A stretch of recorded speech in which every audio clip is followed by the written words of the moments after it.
20 सितंबर 1932 को गांधी जी ने आमरण अनशन शुरू किया। 4 दिन बाद 24 सितंबर को पूना पैक्ट हुआ और 26 सितंबर को यानी 4 दिनों में ही ब्रिटिश सरकार ने उसे स्वीकार किया और गांधी जी का अनशन खत्म करवा दिया। अब 1984 सोनम वांगचुक के पिता एक्टिविस्ट सोनम वांग्याल ने लद्दाख को अनुसूचित जनजाति का दर्जा दिलवाने की मांग को लेकर आमरण अनशन किया और कुछ ही दिनों में तत्कालीन प्रधानमंत्री इंदिरा गांधी ने मामले में हस्तक्षेप किया और उनका अनशन खत्म करवा दिया। 16 अगस्त 2011 को अन्ना हजारे ने भ्रष्टाचार के खिलाफ मजबूत जन लोकपाल कानून लाने की मांग की और अनशन शुरू किया और तब की कांग्रेस सरकार ने 12 दिनों के बाद ही 28 अगस्त को संसद में जन लोकपाल से जुड़े प्रमुख मुद्दों पर सहमति जताई और उनका अनशन खत्म करवा दिया गया।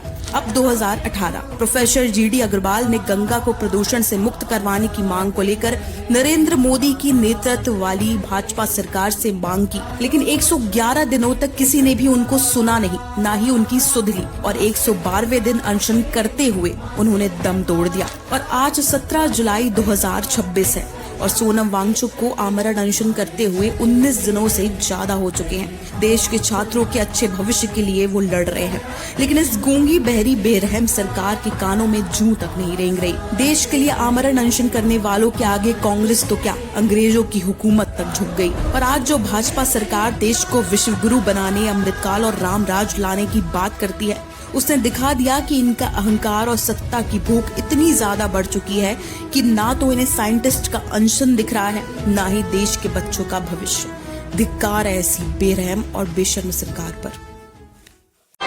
जिंदा रहने के मौसम बहुत है मगर जान देने की रुत रोज आती नहीं।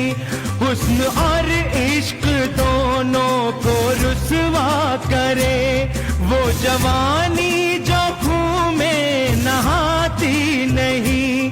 आज धरती बनी है दुल्हन साथियों, अब तुम्हारे हवाले वतन साथियों। कर चले हम फिदा जानतन साथियों, अब तुम्हारे हवाले वतन साथियों।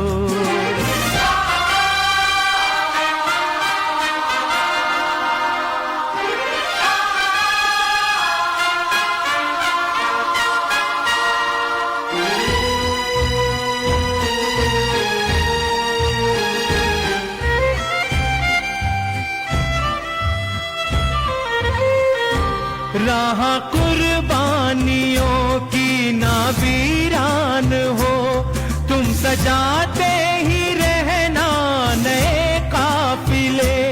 फतेह का जश्न इस जश्न के बाद है, जिंदगी मौत से मिल रही है। मेरे प्यारे देशवासियों, संविधान ने आपको केवल जीने का अधिकार नहीं, बल्कि अन्याय के विरुद्ध आवाज उठाने का अधिकार भी दिया है।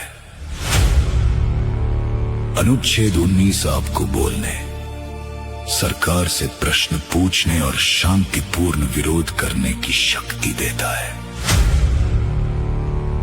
याद रखिए, लोकतंत्र में जनता सबसे ऊपर होती है और सरकार जनता के प्रति जवाबदेह है। So be educated, be organized, and always be aware of your rights.